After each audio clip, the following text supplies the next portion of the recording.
یہ میں آپ کو دکھانے کے لیے شربت لایا ہوں، جانو ابھی پی رہا تھا.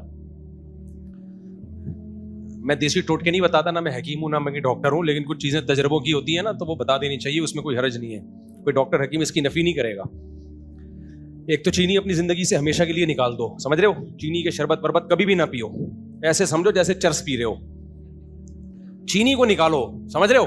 گڑ پھر بھی ٹھیک ہے، چینی کو نکال دو. آپ نے کیا کرنا ہے، یہ تجربہ شیئر کر رہا ہوں آپ کے ساتھ. 2 لیمو کاٹ کے سادہ پانی میں، نا سادہ ٹھنڈے میں نہیں، سادہ پانی میں نچوڑ کے وہ نیمبو اسی میں ڈال دو اور اوپر سے ڈھکن ڈھک دو.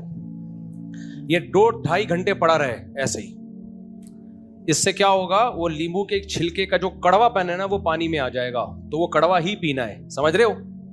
تو وہ کڑوا جب پانی میں آ گیا، ابھی میں نے کیا کیا تھا، جمعے کے بیان سے پہلے 2 لیمو کاٹ کے اس پانی میں ڈال دیے تھے، سادہ پانی میں، ٹھنڈا نہیں تھا یہ. جب آپ نے وہ ڈال دیا پانی میں تو کڑوا پن آ جائے گا 2-2.5 گھنٹے میں، آپ کو لگے گا کریلے کی طرح کڑوا. اس میں آپ نے کیا کر دیا، شہد ملا دیا اور پھر برف ملا دیا، ٹھنڈا ٹھاٹ پی لو، مزہ نہ آئے پیسے واپس. سمجھتے ہو؟ لیمو کے چھلکے میں جو وائٹامن سی ہے نا اس کی بہت ساری قسمیں ہوتی ہیں جو رس میں نہیں ہوتی، تو وہ رس کے ساتھ چھلکا بہت مفید ہے. اس سے آپ اتنے فریش ہو جاؤ گے نا، اتنی جسم میں طاقت ملے گی آپ کو، اور بھی بیسیوں باڈی کے مسائل اس سے حل ہوتے ہیں. تو یہ اپنے خرچے پہ یہ کام کر لیا کرو. شہد کہیں سے خالص لے لو، اور خالص شہد جمتا ہے، اگر نہیں جم رہا تو اس کا مطلب خالص نہیں ہے، وہ زیادہ چانسز. بیری کا شہد نہیں جمتا ورنہ اکثر شہد جم جاتے ہیں. نہیں جم رہا تو اس کا مطلب کسی نے تمہیں ٹوپی کرائی ہے، سمجھتے ہو؟ الو بنایا کسی نے تمہیں، کوئی کیمیکل ڈال کے ایسا کر دیا کہ جم ہی نہیں رہا. تو زبردست. پھر اس میں نے ایک اور کام کر لیا، ایک اور کام میں نے کر لیا جو اور مزے کا، پھر وہ اور مزے کا بھی ہو جائے گا. وہ کام بھی بتا دیتا ہوں آپ کو. کیا کریں، لوگ کہہ رہے ہوتے ہیں مفتی صاحب دیکھو کیا کس سے لے کے بیٹھ گئے. آپ نے کیا کیا، گرمیوں میں نا جب زیادہ پسینہ نکل رہا ہو تو وہ یہ اس کے لیے آپ نے تھوڑا سا کالا نمک لیا. مجھے خود بتاتے ہوئے ہنسی آ رہی ہوتی ہے باتیں کہ یار یہ کام ہمارا کیا اور کس چکر میں لگ گئے ہم، لیکن فائدہ والی چیز پارسل کر دینی چاہیے. سونٹ سمجھتے ہو؟ سونٹ، خشک ادرک تھوڑا سا، اور اسی میں آپ نے تھوڑا سا کالا نمک ملا لیا. مارکیٹ سے پسی ہوئی چیز جو آپ کو مل رہی ہے وہ کالا نمک خالص نہیں ہوتا، اس میں ملاوٹ ہوتی ہے. کالے نمک کا میں نے پتھر لے کے خود پسوایا ہے.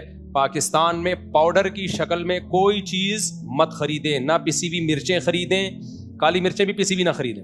کتنا ٹائم لگتا ہے، کالی مرچیں لے لی آپ نے اور گھر میں گرائنڈر رکھ لیں، وہ پیس لیا، اس کو کیا خیال ہے، تو خود پیس لیں. تو کالا پتھر آپ نے پنساری کی دکان سے کالے نمک کا پتھر لے کے اس کو پسوا لیا. اور سونٹ سمجھتے ہو؟ سونٹ، ادرک، خشک ادرک ہوتا ہے، اس کو پسوا لیا اور چھان لیا. اور تیسری چیز، ایک چیز رہ گئی ہے اس میں، ادرک ہو گیا، کالا نمک ہو گیا، ایک اور چیز رہ گئی، حافظے کی بھی کوئی چیز ڈالنی پڑے گی اس میں. کالا نمک ہو گیا، شہد، ہاں کالی مرچ، ابھی نام بھی آیا تھا دیکھو. تیسری چیز آپ نے کیا کر لی بھائی، اس میں کالی مرچ کا پاؤڈر بنا لیا. تینوں چیزیں آپ ہم وزن کر کے ایک صفوف بنا کے رکھ لیں، سمجھتے ہو؟ پھر جب آپ نے یہ والا شربت جیسے میں نے بھی بنایا، اس میں تھوڑا سا وہ چمچہ ڈال کے گھما کے پی گیا، مزہ نہ آئے پیسے واپس ہی. میں چونکہ ایک گلاس پی کے بیٹھا ہوا ہوں، یہ صرف دکھانے کے لیے لایا تھا میں. یہ میں پیوں گا نہیں، پی چکا ہوں میں، نہیں یہ اتنا آئے گا نہیں. یہ میں نے اس کو بولا ابھی فریج میں رکھ دو، ایک اور سیشن کے بعد یہ بھی پیوں گا. یہ پی کے آپ 24 گھنٹے گزار سکتے ہو بڑے. فریج میں رکھو، وہ شفیع اللہ کو بولے فریج میں رکھ. تو چینی کو مارکیٹ سے کیا کر دو بھائی، شارٹ. اور بازار کی چیزیں خریدنا چھوڑ دیں آپ. جو پیکنگ کی چیزیں آ رہی ہیں بھائی، یہاں اتنا دھوکہ ہے نا، آپ کی سوچ ہوگی. میں نے شاید پچھلے بیان میں واقعہ سنایا، 2-3 بڑے قسمیں اٹھا کے وہ بتاتے تھے یہ ہم نے ایک میڈیسن بنائی ہے، اس میں یہ ٹیسٹ کروایا تو اسٹرائڈ نکلے ان چیزوں میں. تو پاکستان میں کسی پہ اعتماد کرنا بڑا مشکل ہے. قابل اعتماد لوگ، ہمیں کیا پتا بھائی، تو ہمیں کیا پتا یہ قابل اعتماد ہے، ہم تو پھر وہی کریں گے نا جو ہمیں سمجھ میں آئے. تو خود لا کے لال مرچوں کا پاؤڈر بھی خود بنایا کریں گھر میں، کالی مرچوں کا پاؤڈر بھی، ہلدی بھی ثابت لے لیا کریں اور اسے پیس کے پاؤڈر بنا لیا کریں. میں ایسا ہی کرتا ہوں، سمجھ رہے ہو؟ پسی ہوئی ہلدی جب آپ لیں گے تو اس میں کچھ ہلدی ہوگی، کچھ تو یہ ان چیزوں کی نگرانی حکومتیں کرتی ہیں. سعودی عرب میں بہت سخت نگرانی ہے، بہت سخت نگرانی ہے. دبئی UAE میں بہت سخت نگرانی ہے. یورپ میں بہت سخت نگرانی ہے. ذرا سا کھانے پینے میں وہ کہتے ہیں بال نظر آ گیا نا ہوٹل بند ہو جائے گا. یہ بال گیا کیسے اندر؟ چھپکلی تو بہت دور کی بات ہے. اور ان کے ہاں ہوٹلوں میں جو ایس او پیز ہے نا, ایس او پیز, اس میں یہ ہے کہ جو ہوٹلوں میں کام کرنے والے ڈیلی نہائیں گے. یہ چیک ہوتا ہے کہ کمبخت نہایا ہے کہ نہیں, تیرے سے ریکسونا اور لکس کی خوشبو آ رہی ہے کہ نہیں آ رہی ہے. اب وہ مجھے نہیں پتا کیسے چیک کرتے ہیں, لیکن چیکنگ ہوتی ہے.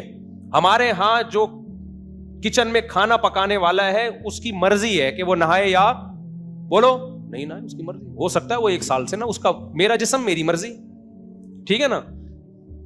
تو بہت مسائل ہیں بھائی, بہت مسائل ہیں. یہاں اچھے لوگ بھی ہیں, لیکن گورنمنٹ کی طرف سے چونکہ نگرانی نہیں ہے, لہذا گندگی تھوڑی نہیں بلکہ بہت زیادہ ہے. اس لیے جو خود کر سکتے ہو وہ خود کر لو. وہ کیا ہے کہ جب کالی مرچ کا پاؤڈر لینا ہو تو کالی مرچ خریدو, اس کا کم از کم پتا ہوتا ہے یہ مرچی ہے, اس میں کیا ملاوٹ ہوگی. مفتی صاحب نکاح میں کچھ مسئلہ ہے, درکار ہے دعا فرمائیں. اچھا, آج میں نے جو بیان کیا نا وہ کمپلیٹ نہیں کیا, بس 2 منٹ میں اس کو 2 لائنوں میں کمپلیٹ کر دوں. میں یہ بتا رہا تھا کہ انگریزوں میں اللہ سے ریلیشن کیا, مارکیٹ سے شارٹ, پھر آپس میں جو مخلوق کا ریلیشن ہوا, بلڈ ریلیشن کی بھی ایسی کی تیسی. ایک ریلیشن بچ گیا جو انسانیت کا ریلیشن ہے, اس میں وہ ہم سے بہت ساری چیزوں میں اچھے ہیں.